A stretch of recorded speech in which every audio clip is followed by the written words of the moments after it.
Leeds United, 5 years for this moment.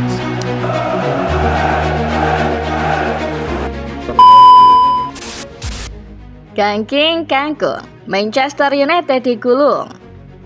Setelah libur 1 bulan lamanya, biasanya sebuah tim langsung tancap cetak kemenangan. Apalagi lamanya cuma sekedar tim papan bawah. Tapi kali ini beda. Alih-alih membuat fans yang menanti bahagia, Manchester United malah membuat fans rivalnya kegirangan. Sudah berpuluh tahun Leeds United tak pernah menang di Old Trafford.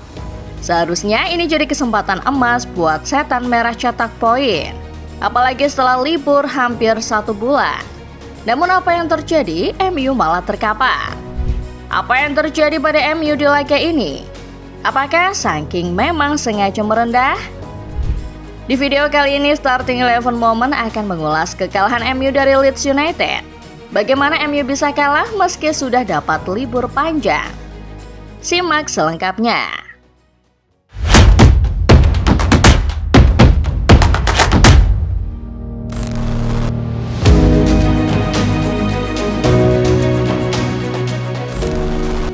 Akhir-akhir ini sejumlah tim raksasa Inggris mulai mengeluhkan padatnya jadwal pertandingan yang harus mereka jalani. Sejumlah kompetisi juga telah memasuki fase-fase krusial. Kebugaran pemain menjadi penentu seperti apa nasib sebuah tim di akhir musim mendatang. Padatnya jadwal praktis berpengaruh pada level kebugaran tersebut. Sudah banyak tim yang menjadi korban. Ada yang dilanda pada cedera sampai masalah kelelahan. Ambil contoh Arsenal. Sebulan kebelakang anak asuh Mikel Arteta dikabarkan berhadapan dengan rentetan masalah cedera. Masalah ini bahkan membuat Arsenal kehilangan Carabao Cup, FA Cup, dan baru saja kalah melawan Bournemouth di EPL.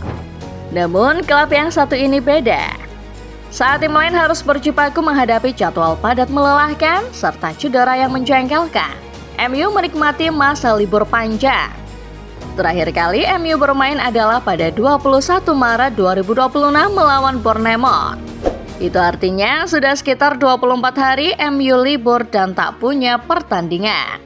Saat banyak rivalnya memikirkan jadwal kompetisi domestik bahkan kompetisi Eropa, MU masih punya waktu untuk berleha-leha. Saat Arsenal kehilangan 2 piala, MU tak perlu risau memikirkan badai cedera. Saat Liverpool berkali-kali melucu, MU tak perlu pusing karena mereka masih bisa bersantai sebelum melaga melawan Leeds pada pekan 32 EPL. Panjangnya masa rehat tersebut membuat MU jelas diuntungkan. Mereka punya banyak waktu untuk mematangkan taktik juga menjaga kebugaran skuad. Dalam persaingan yang ketat, faktor kebugaran ini adalah pembeda yang signifikan. Ditambah, MU sendiri kan sudah meliburkan diri dari piala domestik dan kompetisi Eropa.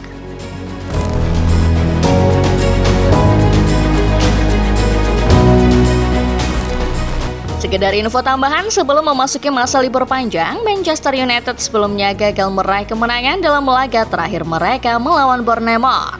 Hasil tersebut tentu menjadi catatan yang kurang memuaskan bagi tim berjuluk setan merah.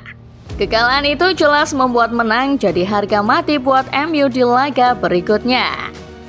Maka dengan kondisi itu, MU bisa dipastikan akan mengincar kemenangan saat kembali melanjutkan kompetisi Liga. Kebetulan alam sejatinya sudah mendukung kembalinya sang maharaja ke tahtanya. Setelah mendapat libur panjang hampir 1 bulan, MU cuma akan menghadapi tim semenjana Leeds United. MU dan Leeds sebetulnya punya rivalitas panjang dan panas. Bentrok yang bertajuk The Roses Derby itu membawa aura rivalitas yang begitu intens. Namun bertahun-tahun ke belakang, Leeds dan MU bak hidup di dua alam berbeda. Lama berkutat di kasta bawah membuat Leeds di atas kertas tidak diunggulkan di laga ini. Spesifik untuk The Roses Derby di Old Trafford, The Whites tercatat punya sejarah kelam. Terhitung sudah 45 tahun pasukan Daniel Farke tak pernah menang di Theatre of Dreams. Terakhir kali Leeds menang di sana adalah pada tahun 1981. Ketika itu, gol sematawayang Brian Flynn menjadi penentu kemenangan The Whites.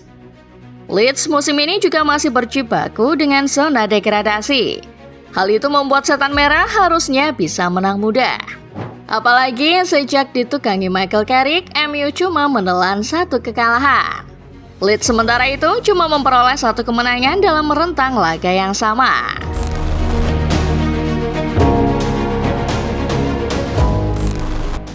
Meskipun berbagai keuntungan telah berada di tangan Manchester United, tapi sayangnya hasil akhir pertandingan ternyata tidak sesuai dengan apa yang kita kira.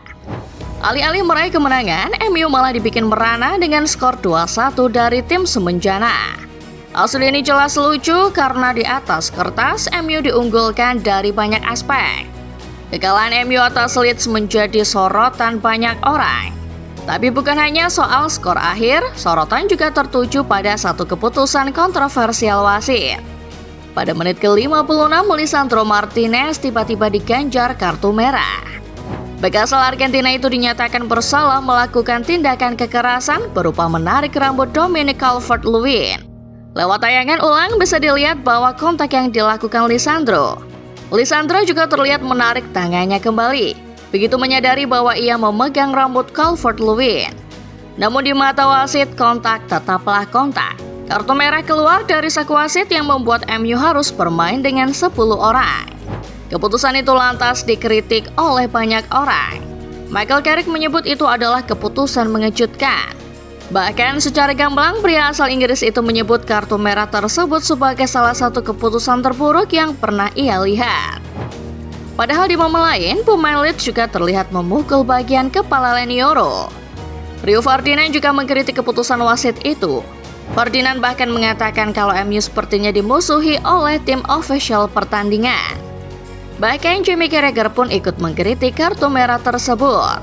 Aku pikir semua fans dan manajer tidak akan melihat itu sebagai kartu merah. Ayolah, kata Carragher kepada Sky Sport. Bermain dengan 10 orang tentu membuat MU kesulitan mengembangkan permainan. Pada akhirnya mereka tak kuasa membendung Leeds. Di hadapan para pendukungnya sendiri, MU takluk dengan skor akhir 2-1. Kartu merah Lisandro tetap akan jadi perbincangan terutama bagi para fans MU.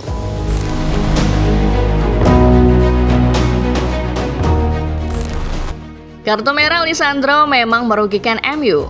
Keputusan wasit juga bisa dibilang cukup kontroversial. Tapi buat fans MU yang nonton video ini jangan senang dulu. Keputusan wasit tadi tidak bisa dijadikan alasan kenapa MU kalah. Karena faktanya 2 gol Leeds lahir sebelum insiden kartu merah Lisandro Martinez terjadi. Carrick menurunkan skema 4-2-3-1 di laga ini. Lenioro berdua dengan Lisandro dengan Mazraoui mengisi sektor bek kanan yang biasanya menjadi milik Diogo Dalot. Namun dalam beberapa momen lini bertahan MU sering bengong alias pelongo-pelongo. Seperti yang terjadi pada gol pertama Noah Okafor. Terlihat Mazraoui kurang waspada terhadap Okafor yang ada di belakangnya. Pemain Swiss itu pun berhasil ceploskan bola dengan nyaman ke gawang Senne Lammens. Lucunya, kesalahan serupa terulang di gol kedua. Beberapa saat sebelum gol kedua lahir, terlihat Casemiro bengong sepersekian detik. Sehingga umpan Lisandro diintersep pemain Leeds. Memang momen itu tidak langsung berubah menjadi gol. Namun setelah beberapa sentuhan, Okafor kembali mendapat ruang tembak. Sepakan volinya membentur Yoro dan untuk kali kedua memaksa Lammens memungut bola dari gawangnya. MU cuma bisa membalas 1 lewat Casemiro dan gol itu tak mampu menyelamatkan muka pasukan Carrick. Masih ada beberapa momen yang memperlihatkan kesalahan demi kesalahan para pemain MU. Beruntungnya Leeds tak bisa mengonversi sejumlah error itu menjadi gol. Tapi di sisi lain, MU juga tidak cukup klinis di depan. Peluit panjang ditiup menandakan akhir pertandingan. Setelah 45 tahun, Leeds akhirnya menang lagi di Old Trafford.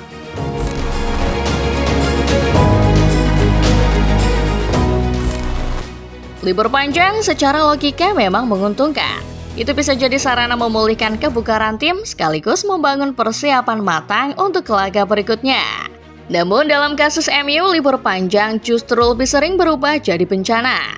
Seringkali selepas libur panjang, MU malah mendadak kembali ke setelan pabrik. Setiap kali sehabis libur panjang, para pemain MU tidak memperlihatkan kohesi yang baik. Mereka kebingungan menentukan cara bermain, bahkan kebingungan menentukan siapa rekan setim yang harus diumpan. Para pemain MU mendadak linglung setiap kali mereka dihadapkan pada libur panjang. Disinilah PR paling berat Michael Carrick. Carrick harus menemukan solusi. Bagaimana timnya bisa tetap bermain meski setelah libur panjang.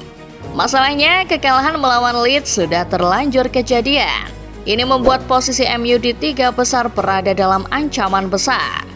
Saat ini perolehan poin mereka sejajar dengan Aston Villa yang menempati urutan keempat yakni 55 poin. Selain itu, jarak dengan Liverpool juga semakin tipis, hanya terpaut 3 angka. Kondisi ini membuat persaingan di papan atas menjadi semakin ketat. Sekali lagi tergelincir, maka hilang sudah posisi 3 besar. Kedepan, tantangan yang dihadapi Manchester United juga tidak akan semakin mudah. Pada pertandingan berikutnya, mereka akan bertandang ke markas Chelsea.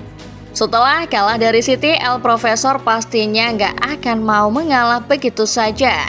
Selain itu, MU juga masih punya kencan dengan Liverpool di salah satu dari 6 laga tersisa. So, akhirnya kekalahan melawan Leeds membuat posisi MU rawan untuk tergeser oleh para rival. Tapi satu hal paling lucu dari laga ini tetap sudah dikasih libur panjang, MU malah kalahan. Kalau menurut kalian sendiri gimana football lovers? Apa yang membuat MU kalah melawan Leeds? Apa King satu ini memang sedang merendah? Komen di bawah ya. Like video ini kalau kalian suka.